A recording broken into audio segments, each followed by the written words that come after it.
Hi guys, welcome back to another vlog షండు పర్బ్స్ కాకినాడ. ఈ రోజు ఈ వీడియోలో మనం డాగ్ షో రూల్స్ అయితే తెలుసుకుందాం. ఈ రోజు మనం dog show rules and dog show part 4 అయితే మనం చేసుకుంటున్నాం. డాగ్ షోలో ఇప్పటివరకు మనం ఏమేమి చేయాలి అన్నది తెలుసుకున్నాం కదా. ఈ రోజు ఏం చేయకూడదు అన్నది తెలుసుకుందాం. అసలు నేను సీసీస్ గురించి, బిఓబి గురించి, క్లాసెస్ గురించి వద్దాం అనుకున్నాను. సో దానికన్నా ముందు ఇది తెలియాలి కదా అని చెప్పని, ఎందుకంటే రూల్స్ తెలియాలి కదా. ఫస్ట్ ఆఫ్ ఆల్ నేను వీడియో అయితే మీ ముందుకు తీసుకురావడం జరుగుతుంది. కాకినాడలో వీధి కుక్కలు పెంచుకునే వాళ్ళకి డాక్టర్ ట్రైనింగ్ ఫ్రీగా ఇస్తున్నామండి. ఏఆర్వి వ్యాక్సినేషన్ కూడా వాటికి ఫ్రీగా ఇస్తాం. అండ్ బ్రీడ్ డాగ్స్ అయితే అమౌంట్ ఛార్జబుల్. వేరే ఊరి నుంచి వచ్చే బ్రీడ్ డాగ్స్కి మన దగ్గర బోర్డింగ్ ఫెసిలిటీ కూడా ఉంది. సో డిస్క్రిప్షన్లో నా నెంబర్ అయితే ఉంటుంది. కాల్ చేసి మీ అపాయింట్మెంట్ని అయితే ఫిక్స్ చేసుకోవచ్చు. సో వీడియోలోకి వెళ్ళిపోదాం. అండ్ డాగ్ షోలో మనం చేయకూడనివి ఒక 5-6 పాయింట్స్ అయితే అనుకుందాం. కంపల్సరీ ఇవి చేయకూడదు. అండ్ ఇంకొన్ని పాయింట్స్ ఉన్నాయి, అవి చేస్తే మిమ్మల్ని కంపల్సరీ డిస్క్వాలిఫై చేసేస్తారు. సో మినిమం ఇందులో ఇంకో మ్యాజిక్ ఏంటంటే, ఫస్ట్ నేను చెప్పబోయే 6 పాయింట్లు కూడా ఒక 2-3 పాయింట్లు చెయ్యకూడదు కానీ చేసేస్తారు మనోళ్ళు. అదే మ్యాజిక్. అది మనం ఈరోజు ఈ వీడియోలో తెలుసుకుందాం. సో మీరు మీ డాగ్ని డాగ్ షోకి తీసుకెళ్ళేటప్పుడు ఇలాంటి పనులు మాత్రం అస్సలు చేయకండి. చేస్తే డిస్క్వాలిఫై అవుతారు. చాలా జాగ్రత్తగా ఉండండి. సో వీడియోలోకి వెళ్ళిపోదాం. పాయింట్ నెంబర్ 1, జడ్జి రాకముందే మీరు డాగ్ షో గ్రౌండ్ రింగ్ అయితే ఏదైతే ఉంటుందో, గ్రౌండ్ కాదు సారీ, రింగ్ ఏదైతే ఉంటుందో ఆ రింగ్లో మీరు జడ్జి రాకముందే తీసుకువెళ్ళి డాగ్ అందులో ప్రాక్టీస్ అయితే చేయించకూడదండి. ఎందుకంటే అలా చేయిస్తే మీరు అక్కడ ఏదైనా మర్చిపోయినా ఏదైనా చేసినా మళ్ళీ ఏదో ప్రాబ్లం అవుతుంది. అండ్ మిమ్మల్ని చూసి ఇంకో ఇద్దరు వస్తారు, వాళ్ళని చూసి ఇంకో ఇద్దరు వస్తారు. ఆయన తిప్పాడు కదా నేను ఎందుకు తిప్పకూడదని చెప్పని ముందు వీళ్ళు డాగ్ షో రింగ్ అలవాటు చేసేద్దామని చెప్పని తిరిగేస్తుంటారు. అలాంటి పనులు అయితే చేయకూడదు. సో అలాంటివి చేస్తే మిమ్మల్ని అక్కడ లోకల్ క్లబ్ మెంబర్స్, ఎవరైతే క్లబ్ మెంబర్స్ ఉంటారో సో వాళ్ళు మీకు వార్నింగ్ ఇచ్చే ఛాన్సెస్ అయితే ఉంటాయి. సో వాళ్ళతో మాట అనిపించుకోవడం ఎందుకు. కానీ చాలామంది చేసేస్తారు, డాగ్ని తీసుకుని రౌండ్ వేసేస్తారు జడ్జి రాకముందే. అంటే జడ్జి ఇంకా గ్రౌండ్లోకి కూడా రారు, ఆయన ఎక్కడో ఆన్ ద వేలోనో సమ్ ఎక్కడో ఉంటారు. వీళ్ళు ముందు వచ్చేసి కుక్కర్ లోపల తిప్పేస్తారు, అంటే అలవాటు అవుతుంది కదా అని చెప్పని. అలాంటివి అసలు చేయకూడదు. ఎందుకంటే డాగ్ షోకి మనం తీసుకెళ్ళాము అంటే ఎక్కడన్నా సరే ఆ టైంకి అలా దించితే అలా పర్ఫామ్ చేసేలా తయారు చేసుకోవాలి మనం డాగ్ని. సో నా మిన్పిన్ నేను అలాగే తయారు చేసుకున్నాను. డాగ్ షో లోపలికి పిలిచే వరకు కూడా అది బాస్కెట్లోనే ఉండేది. వన్స్ పిలుస్తున్నారని సరే నేను బాస్కెట్లోంచి బయటికి తీసేవాడిని, చక్కగా ఒకసారి తుడుచుకునేవాడిని, తీసుకొని వెళ్ళిపోయేవాడిని రింగ్లోకి. అలాగే మీరు కూడా ఉండాలి తప్ప ముందే లోపలికి వెళ్ళిపోయి ఒక రౌండ్లు వేయించడం అలాంటివి చేస్తే మాత్రం క్లబ్ మెంబర్స్ అయితే మీకు వార్నింగ్ అయితే ఇస్తారు. జాగ్రత్తగా ఉండండి. అండ్ పాయింట్ నెంబర్ 2, మీరు మిమ్మల్ని రింగ్ స్టీవర్డ్ పిలుస్తారండి 2 లేదా 3 సార్లు, కంపల్సరీ 3 సార్లు పిలుస్తారు. మీరు మూడోసారి కూడా వెళ్ళకపోతే మాత్రం ఫస్ట్ 2 సార్లు కూడా మీకు ఏమని చెప్తారంటే, వచ్చి ఇక్కడ మీరు మాకు కనిపించండి అని మీకు ఇంగ్లీష్లో చెప్తారు. ఆల్రెడీ ప్రీవియస్ వీడియోలో నేను దీని గురించి చెప్పాను. ఇది కంపల్సరీ. మూడోసారి కూడా మిమ్మల్ని పిలిచిన తర్వాత మీరు వెళ్ళకపోతే మాత్రం ఆబ్సెంట్ అయితే చేసేస్తారు. అంటే మీ డాగ్ రాలేదు అని చెప్పని వాళ్ళు మార్క్ అయితే పెట్టేసుకుంటారు ఆ రింగ్లో. అంటే ఇప్పుడు రింగ్ 1 రింగ్ 2 జరుగుతుంది కదా. సో రింగ్ 3 కూడా ఉందనుకోండి, అలా ఏ రింగ్ ఆ రింగ్కి డిఫరెంట్గా ఉంటారు. డిఫరెంట్ రింగ్ స్టేవర్డ్స్ ఉంటారు. రింగ్ స్టేవర్డ్ అంటే ఏంటో కూడా నేను తర్వాత చెప్తాను మీకు. సో ఈ రింగ్ స్టేవర్డ్ మిమ్మల్ని ఆబ్సెంట్ చేసేస్తారు. వన్స్ ఒకసారి మిమ్మల్ని ఆబ్సెంట్ చేశారనుకోండి, మీరు డాగ్ని తీసుకొని అక్కడికి వెళ్ళినా ఉపయోగం ఉండదు. కాబట్టి మిమ్మల్ని 3 సార్లు పిలిచే లోపే ఫస్ట్ లేదా రెండో పిలుపుకే మీ డాగ్ని తీసుకొని మీరు అక్కడ వెళ్ళి పక్కన రింగ్ బయట ఎంట్రన్స్ ఉంటుంది, ఓపెన్ ఎంట్రన్స్ లోపల రావడానికి. అక్కడైతే మీరు వెయిట్ చేయాల్సి ఉంటుంది. అది మీరు బాగా గుర్తుంచుకోండి. అండ్ పాయింట్ నెంబర్ 3, మీరు ఏదైతే డాగ్ని తిప్పుతా ఉన్నారో ఆ డాగ్ యొక్క నెంబర్ని మాత్రమే మీరు ధరించాల్సింది అయితే ఉంటుంది. సో ఇప్పుడు ఫర్ సపోజ్ నెంబర్ 56 ఇచ్చారనుకోండి, ఆ 56 నెంబర్నే నేను పెట్టుకోవాలి. నాకు ఇంకొక డాగ్ ఉంది, అది గ్రూప్ 9 సమ్ గ్రూప్ 3 వేరే గ్రూప్ ఏదైనా వాట్ ఎవర్ ఏ గ్రూప్ అయినా సరే ఆ గ్రూప్ జరుగుతుంది అనుకోండి, ఆ నెంబర్ నేను పెట్టుకొని ఇందులోకి అయితే రాకూడదు. నేను ఏ డాగ్ని అయితే తిప్పుతున్నానో ఆ డాగ్కి సంబంధించిన నెంబర్ని మాత్రమే నేను ధరించి లోపలికి అయితే వెళ్ళాల్సి ఉంటుంది. And point number 4, dog show గ్రౌండ్లోకి వచ్చే వే ఒకటి, వెళ్ళే వే ఒకటి అండి. సో మీరు వచ్చే వేలోంచి మళ్ళీ వెనక్కి వెళ్ళారనుకోండి, అంతలోకి వెయిటింగ్ చేస్తూ ఉంటాయి కదా వేరే డాగ్స్, అవి కలబడి కొట్టుకునే ఛాన్సెస్ అయితే ఉంటాయి. అన్ని డాగ్స్ కూడా కూల్ కామ్ ఉండవు కదా, కొన్ని తిరగబడి కొట్టుకుంటాయి. సో అందుకని చెప్పని ఎంట్రీ ఒక వైపు నుంచి ఇస్తే ఎగ్జిట్ ఇంకో వైపు నుంచి అయితే ఇస్తారు. ఇలాంటి ఎంట్రీ అవతల పక్క నుంచి ఇచ్చారనుకోండి, ఎగ్జిట్ అవతల పైపు ఇస్తారు అనమాట.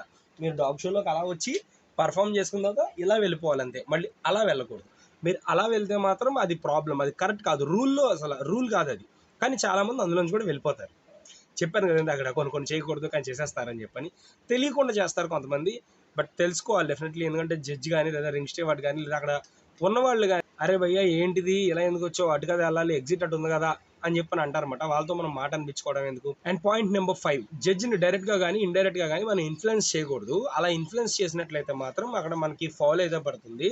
వెంటనే డాగ్ని మనల్ని వెళ్ళిపోమంటారు. అండ్ లాస్ట్ది, ఇందులో ఇవి చేయకూడదు అంటాను కదా, ఇవి చేసేవి మాట. సో లాస్ట్ది, సిక్స్త్ పాయింట్, ఫుడ్ ఎక్కడ కూడా గ్రౌండ్లో పడేయకూడదు.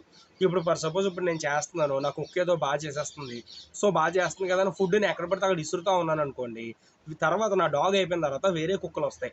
సో కొంచెం పెద్ద బ్రీడ్లు కానీ లేదా కొంచెం అగ్రెసివ్ ఫుడ్ అగ్రెషన్ ఉండే డాగ్స్ కానీ ఇలాంటివి ఏవి కొన్ని వస్తుంటాయి, ఒక్కొక్కటి అలా మ్యాక్సిమం రావు కానీ వచ్చినాయి అనుకోండి, ఆ ఫుడ్ వాసనకి వీళ్ళతో పరిగెట్టడం మానేసి ఆ ఫుడ్ కోసం పరిగెడతా ఉంటాయి కుక్కలు. సో అప్పుడు మీకు ఆ షో అనేది ప్రాపర్గా జరగదు. కాబట్టి మీరు ఫుడ్ని కానీ లేదా టాయ్స్ని కానీ ఎక్కడ పడితే అక్కడ అలా వదిలేసి అయితే వెళ్ళిపోకూడదు. మీరు మీ ఫుడ్ని తెచ్చుకుంటే డాగ్ని ఆ స్టాగ్ పెట్టించిన తర్వాత ఫుడ్ని ఫీడ్ చేసి మళ్ళీ జాకెట్లో పెట్టుకోవాలి, మళ్ళీ తీసి మళ్ళీ ఫీడ్ చేసి మళ్ళీ మీ జాకెట్లో అయితే పెట్టేసుకోవాలి. సో ఇవి చెయ్యకూడదు కానీ చాలామంది చేస్తారు. కొన్ని డాగ్ షోస్లో నేను పేర్లు అయితే చెప్పను, కావాలని చెప్పని వాళ్ళు చికెన్ లివర్స్ని గ్రౌండ్లో పరిగెడుతున్నప్పుడు ఇవి పక్కన వేస్తుంటారు. వాళ్ళు వేయరు, ఆ బయట ఉన్న వాళ్ళు ఉంటారు కదా వాళ్ళు వేస్తారు, ఎందుకంటే వేరే డాగ్స్ని డిస్ట్రాక్ట్ చేయాలని చెప్పని.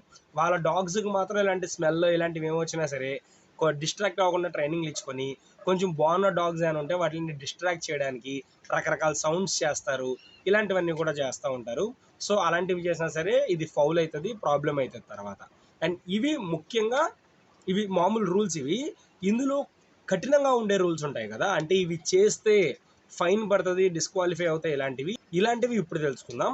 ఇందులో పాయింట్ నెంబర్ 1 ఏంటంటే, మనం మద్యం సేవించి డాగ్ షో గ్రౌండ్లోకి అయితే వెళ్ళకూడదు. అలాగని మీరు వెళ్ళినట్లయితే అలా వెళ్ళి దొరికిపోతే వెళ్తారు, చాలామంది వెళ్తారు, నా కళ్ళారా నేను చాలాసార్లు చూశాను ఏసీ రింగ్లోకి వెళ్ళిన వాళ్ళు.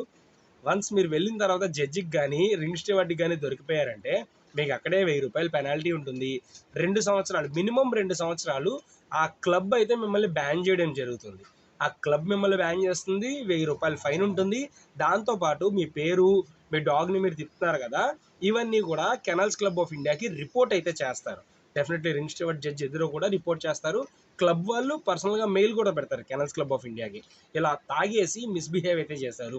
మీరు మిస్బిహేవ్ చేయరు, ఏం చేయరు, జస్ట్ మీరు తాగి రాకూడదు, అది రూల్, అది కండిషన్ అంతే, రూల్ కూడా కాదు, ఇంకా పక్కా శాసనం అంతే. అలాగనమాట, తాగి అయితే షో గ్రౌండ్లోకి అయితే వెళ్ళకూడదు. పాయింట్ నెంబర్ 1 అది. పాయింట్ నెంబర్ 2, డబల్ హ్యాండిలర్ అనేది డాగ్ షోలో అసలు చాలా నేరం చెప్పాలంటే. ఎందుకంటే ఇప్పుడు డాగ్ క్వాలిటీ అనేది మనం చూపించాలండి. బయట నుంచి అవతల పక్క వాళ్ళు అరిచి కేకలు వేసేస్తే డాగ్ ఇలా ఎక్సైట్మెంట్ ఇలా లెగిసిపోయి చూసేస్తుంటుంది. సో దానివల్ల న్యాచురల్గా ఉండే స్టాగ్ కన్నా ఇంకొంచెం వీళ్ళు పెట్టించే స్టాగ్ ఎక్కువైపోతుంది. రెండోది, వీళ్ళు చేసే అరుపులు, గోల, కేక వల్ల గ్రూప్లో ఇప్పుడు జర్మన్ షెపర్డ్స్ ఉన్నాయండి, సౌండ్స్కి వెంటనే అట్రాక్ట్ అయ్యి అని చూస్తాయి. అదే సౌండ్స్ మీరు ఏ చివావా దగ్గర లేదా ఏ సిజ్జు దగ్గర కొట్టారనుకోండి, ఒక్కొక్కరు బాంబులు పేల్చినట్టు సౌండ్లు చేస్తారు. అలాంటివి చేయడం వల్ల సిజ్జులు అవి అల్లిపోతాయి, మినీ పామ్స్ అయితే వణికిపోతాయి. నేను చాలా కుక్కలను చూశాను, మినీ పామ్స్ వణికిపోతాయి, అది సరిగ్గా నడలేవు, భయపడిపోతాయి. ఇవి ఫైనల్ లైనప్లో చాలా ప్రాబ్లం అవుతుంది. నేను ఒకటి బాగా అబ్జర్వ్ చేసింది ఏంటంటే, ప్రీవియస్ ఇయర్ మా వైజాగ్ షో జరిగింది కదా, అందులో ఫైనల్ లైనప్ జరిగేటప్పుడు డాగ్ షోలో డబల్ హ్యాండ్లర్ అసలు చేయకూడదు అని మైక్ అనౌన్స్మెంట్ గట్టిగా ఇచ్చారు. ఎవరిని చేయనివ్వకుండా 90% అయితే అడ్డుకున్నారు. అండ్ పాయింట్ నెంబర్ 3, కెనల్ లోగో ఉన్న టీషర్ట్స్ కానీ లేదా కెనల్ పేరు ఉన్న టీషర్ట్స్ కానీ మీరు వేసుకొని డాగ్ రింగ్లోకి అయితే వెళ్ళకూడదు. అలా వెళ్ళినట్లయితే వెంటనే మిమ్మల్ని, మీ డాగ్ని డిస్క్వాలిఫై చేసి బయటికి పంపించేస్తారు. మీరు మీ డాగ్ని తీసుకొస్తున్నారు కానీ ఒక కెనల్ పేరుని తీసుకొచ్చి జడ్జినో రింగ్ స్టేవార్డ్నో ఇన్ఫ్లుయెన్స్ చేయడానికి కాదు. సో అక్కడ జడ్జి చూసేది ఏంటి, డాగ్ యొక్క క్వాలిటీ మాత్రమే. నువ్వు తిప్పుతున్నావా, నేను తిప్పుతున్నానా, సీఎం తిప్పుతున్నాడా, పిఎం తిప్పుతున్నాడా అన్నది ఎవరు చూడరు. సో ఆ డాగ్ యొక్క క్వాలిటీ చూడడానికి, అంతే తప్ప అక్కడ మనం కెనల్ పేరు వేసుకొచ్చి నేను ఈ కెనల్కి సంబంధించిన వాడిని, జడ్జిని కానీ రింగ్ స్టేవార్డ్ని కానీ ఇన్ఫ్లుయెన్స్ చేయడానికి అయితే కాదు. పాయింట్ నెంబర్ 4, ఛాంపియన్ డాగ్స్ ఉంటాయి కదా, ఛాంపియన్ డాగ్స్ ఓన్లీ ఛాంపియన్ క్లాస్లో మాత్రమే వేయాలి. మీరు ఛాంపియన్ క్లాస్లో కాకుండా ఓపెన్ క్లాస్లో వేసినట్లయితే, అది కానీ జడ్జికి తెలిసిందైతే మాత్రం వెంటనే మీ డాగ్ని అక్కడే డిస్క్వాలిఫై అయితే చేస్తారు. సో ఛాంపియన్ డాగ్లో వేసిన డాగ్స్ ఓన్లీ ఛాంపియన్స్లో మాత్రమే వేసుకోవాలి. అండ్ ఇంకొకటి, ఇంపోర్ట్ డాగ్స్ ఏవైతే ఉంటాయో అవి ఇంపోర్ట్ డాగ్స్ మీకు ఏ క్లాస్లో కన్నా వెళ్ళొచ్చండి, పప్పీ, జూనియర్, ఇంటర్మీడియట్ ఏదన్నా, బ్రీడ్ ఇన్ ఇండియా తప్ప, ఎందుకంటే అది వేరే కంట్రీది కదా. మీ ఇండియాలోకి వచ్చి ఇండియాలో పుట్టిన వాటికి మాత్రమే best breed in India awards అవి ఉంటాయి. సో వాటిల్లోకి రావడానికి ఉంటుంది, బట్ ఇవి ఇంపోర్ట్ అయితే రాకూడదు. సో అది కూడా ఒక రూల్, అది మ్యాక్సిమం అందరికీ తెలిసిందే, దానికి డెఫినెట్లీ ఎవరు వేయరు. Point number 5, no arguments with judge and ring stewards. ఇప్పుడు మీ కుక్క బాగుంది, చాలా అద్భుతంగా ఉంది, అంత బాగున్న కుక్క కూడా మీకు జడ్జికి నచ్చలేదు అనుకోండి, మీరు మాట్లాడడానికి సరిపోరు, సైలెంట్గా ఆరామ్సే బయటకు వచ్చాడమే. కానీ జడ్జెస్ అలా ఉండరు. ఒక్కొక్కరు ఉంటారు, ఒక్కొక్క జడ్జికి నచ్చకపోవచ్చు. ఇప్పుడు నా మిన్పిన్ ఉంది, నా మిన్పిన్ నేను తీసుకెళ్ళాను. సో జడ్జికి, ఇద్దరు జడ్జిలకు నచ్చింది, మూడో జడ్జికి నచ్చలేదు అనుకోండి, ఓకే ఫైన్, అంతే వచ్చేయాలి తప్ప అదేంటి ఆ ఇద్దరు జడ్జిలకు నచ్చింది నీకు నచ్చలేదు ఏంటి అని నేను నోరేసుకొని పడిపోకూడదు. అలా పడ్డాను అనుకోండి, నన్ను క్లబ్ బ్యాన్ చేస్తారు, వెంటనే మళ్ళీ ₹1000 ఫైన్, 2 years బ్యాన్, దాంతోపాటు మళ్ళీ కెనల్స్ క్లబ్ ఆఫ్ ఇండియాకి ఈ పర్సన్ జడ్జిని ఎదిరించాడు అని చెప్పి మళ్ళీ రిపోర్ట్ అయితే పెడతారు. అది మనకి తర్వాత వచ్చే డాగ్ షోస్లో కానీ అండ్ తర్వాత మన పేరు మీద వచ్చే లిటర్స్కి కానీ ప్రాబ్లం అయ్యే ఛాన్సెస్ అయితే ఉంటాయి. అండ్ పాయింట్ నెంబర్ 6, లాస్ట్ది, మీరు ఆ క్లబ్ మెంబర్స్ ఎవరైతే ఉంటారు కదా వాళ్ళతో కూడా గొడవ పడకూడదు. సో గొడవ పడితే మళ్ళీ కామన్, మళ్ళీ ఫైన్ వేరు కానీ మిమ్మల్ని అయితే బ్యాన్ చేస్తారు కంపల్సరీ.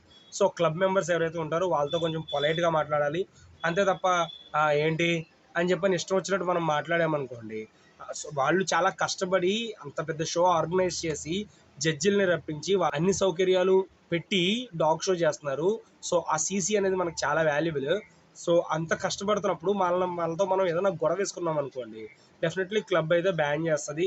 బయటకు వచ్చిన తర్వాత మీరు నచ్చకపోతే మీరు మీ ఫ్రెండ్స్కి చెప్పుకోవడమో ఫేస్బుక్లో పెట్టుకోవడం ఏదో చేసుకోవచ్చు, అంతే తప్ప డైరెక్ట్గా క్లబ్ వాళ్ళ మీద డైరెక్ట్గా గొడవకి వెళ్ళడం అనేది కరెక్ట్ కాదు. And these are the rules అండి. ఈ రూల్స్ అయితే కంపల్సరీ పాటించాలి. ఇంకేమైనా రూల్స్ నేను మర్చిపోతే డిస్క్రిప్షన్లో కానీ కామెంట్ సెక్షన్లో కానీ నేను పిన్ చేస్తాను. Thank you all, thank you for watching the videos, thank you.